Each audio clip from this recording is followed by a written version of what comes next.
Hello, brothers and sisters. Welcome to my channel. Ang ating pag-uusapan. Ano ang pagkakaiba ng ang dating daan at sa Iglesia ni Cristo? At bakit Iglesia ni Manalo ang tawag ni Brother Eli Soriano sa Iglesia ni Cristo? Ano ang pagkakaiba nating daan sa Iglesia ni Cristo at sa Roman Catholic? Yung Iglesia ni Cristo, tayo ni Manalo yun eh. Nakasulat yun sa kanilang rehistro noong pang 1914. Yan.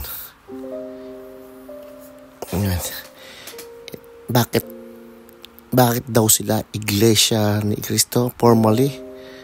Kasi nag-meeting daw yung mga members ng kanilang society at pinagkaisahan tawagin ng kanilang iglesia na Iglesia ni Cristo. Sino nagtayo niyan? Bandang ibaba, basahin mo. That the founders of this association are Perlik Manalo, Taguig Rizal, Philippine Island, Pepe Inocencio at Morante, Cecilio Pedrico Inocencio, etc. The founders of Society Felix Manalo, number 1. Sino nagtayo ng iglesia nila? Si Felix Manalo. Hindi naman tayo naninira. Nasa rehistro. E di magdemanda ulit sila. Sanay na tayo magdemanda ng mali. Ang sabi sa Biblia, ang nagtayo ng samahang ito, ng iglesyang ito, Felix Manalo, Pedro Inocencio, Anastasio Monte, etc. No? Yan ang mga natayo. Ang totoo sa Biblia, wala namang karapatan na magtayo ang tao ng sariling iglesia. Nandun sa 121 ng awit. Maliban itayo ng Panginoon ang bahay, walang kabuluhan nagsigawaan nagtatayo. Maliban ingatan ng Panginoon ang bahay, walang kabuluhang nagsisigawaan nagtatayo. Alin yung bahay? Ang Diyos lang ang pwedeng magtayo. Maliban lang ang Diyos ang magtayo. Walang kwenta kung sinong kumuha kahit sino. Diyos lang ang pwedeng magtayo. Sa unang tumatayo, 3:15. Ngunit ako'y magluwat ng mahabang panahon ay upang malaman mo kung anong dapat sa mga taong na ugaliin nila sa bahay ng Diyos na siyang Iglesia ng Diyos na buhay at haligi at saligan ng katotohanan. Ayon, ang bahay ng Diyos, yun, ang Iglesia ng Diyos. Ang Iglesia bilang bahay, ang Diyos lang ang pwede magtayo. Nagtayo si Manalo, nagtayo si Ellen G. White. Paano magiging tayo? Totoo yan. Diyos lang may karapatan magtayo ng bahay. Oo, sa Iglesia. Si Ellen G. White, nagtayo rin eh. Yung Sabadista. Basahin natin ang kanilang libro. Ito naman ang libro ng Seventh-day Adventist Believe.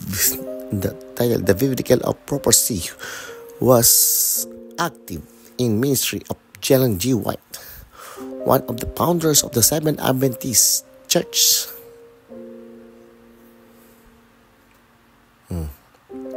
Kita mo? Isa nagtayo, si Ellen G. White. Taya ng tao naging Sabatista. Hindi yan sa Diyos. Kung ang tinatanong mo ang pagkakaiba ng dating daan doon sa INC, sa Katoliko, sa Roman Catholic, Iglesia ni Cristo, ang pagkakaiba, yun yung mga tao ng tao yun eh. Yung Iglesia ng Diyos na ang programa natin ang pamagat ay ang dating daan.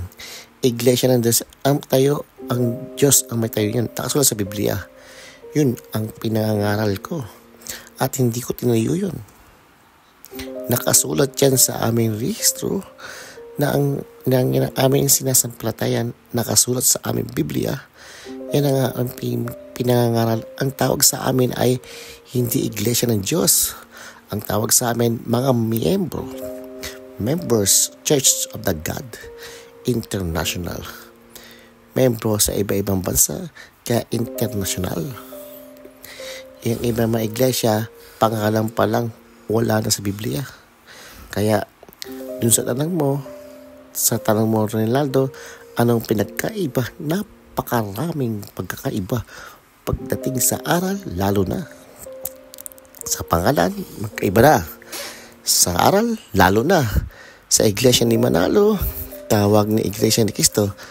Ang tawag ko, Iglesia ni Manalo eh. Hindi naman si Cristo nagtayo. Ang nakalagay si Manalo. Kaya ang tawag ko ay Iglesia ni Manalo. Yun ang nakasulat sa rehistro nila. Kung sino ang nagtayo, yun ang may-ari. Yun ang sabi nila sa kanilang pasugo eh. Ang sabi nila, yung salitang my church, ang kahulugan yun, aking iglesia. Eh kung sino nagsabi niyo my church, ang aking iglesia, yun ang may-ari. Sa pasugo ng 1974. Pasugo, January 1974, page 8. Ang sulat, my church. Note his word, my church. My is a possessive pronoun that denotes possession and ownership. Pag tinawag pa lang my, ang kahulugan my church. Yun daw salitang my is a possessive pronoun, isang panghalip, pang tao na possessive. Yung pronoun panghalip na pang tao yun eh. Possessive, ibig sabihin nagmamay-ari. Pag sinabing my church, aking iglesia, yung nagsabing my church, yun ang may-ari ng iglesia. Si Manalo, ang tawag niya sa kanilang iglesia, aking iglesia. Doon sa in-interview siya sa pre-press noong 1950 February, pakibasa. In pre-press February 11, 1950, when we expressed shock at such of corroborate language, Manalo said, "Why? Who is Quirino? He's a man, just the same I am. I am a frame of him. Show per no man that is the best way to defend your rights. Members of my church were beaten up. Some killed because they refused to vote for Quirino." Nakagalit siya kay Presidente Quirino. Sabi niya, hindi ako natatakot kay Quirino. Parehas na kaming tao. And talagang matapang siya noong araw pa eh. Yun daw mga membre ng aking iglesia ay pinatay sapagkat ay tumangging may bumoto kay Quirino. Sabing gano'n. Ang tawag ni Manalo sa kanyang my church, tama naman talaga, siya naman talaga tayo. Hindi yan sa Diyos. Iglesia ni Manalo yan. Yan ang tawag ko. Pasensya na kayo kung may iglesia na kasi dyan, iglesia ni Cristo. Sa Biblia, ang tawag sa rehistro nyo, papatak iglesia ni Manalo. Kasi anak tayo si Manalo. Ang aral si Manalo rin. Yung aral ni Manalo, yung mga tinuro niya, gaya ng abuloy ng Huwebes, wala yun sa Biblia. Yung abuloy na sa Santa Naya, wala yun sa Biblia. Maraming abuloy na tinuro ni Manalo. Lagak, wala sa Biblia yan. Kahit isa-isahin natin yan, no? Ang tanong mo sa akin, anong pagkakaiba? No, kapatid to? Ito, ang abuloy sa iglesia ni Manalo, wala to. Basahin na sa libro nila, Sistus. Opo. Ito ay nasa Ministerial Ethics and Charts of Procedures of the Iglesia ni Manalo, Annal 215. Ang mga ingat yaman ang mga mananagot ng uri na salapi ng lokal. Maging ito ay abuloy ng pangwebes, panglinggo, ang kabataan, tinitipong construction, pangbili ng lupa, at pagkukumpuni, ang pagtayo ng kapilya, at gayon din ang salaping nilabas mula sa lagak, buklod, kadiwa at iba pa. Ngayon din ang iba't ibang pabili na may kalakip na salapi. Ang daming salapi dyan. Ilang klase abulo yan. May abang Huwebes, may Panglinggo, abuloy, puro abuloy, kabataan. May abuloy pa sa mga construction. May abuloy sa pagbili ng lupa. May abuloy sa pagkukumpuni at pagpapatayo ng kapilya. May abuloy na nilabas mula sa lagat, buklod, kadiwa, at iba pa. Gayon din ang iba't ibang kaya ang dapat, kaya yumaman puro salapi. Kaya lumakas sila dahil maraming tinurong aral ni Manalo na galing sa kanyang mula sa Biblia. Wala naman sabilang lagak sa Biblia.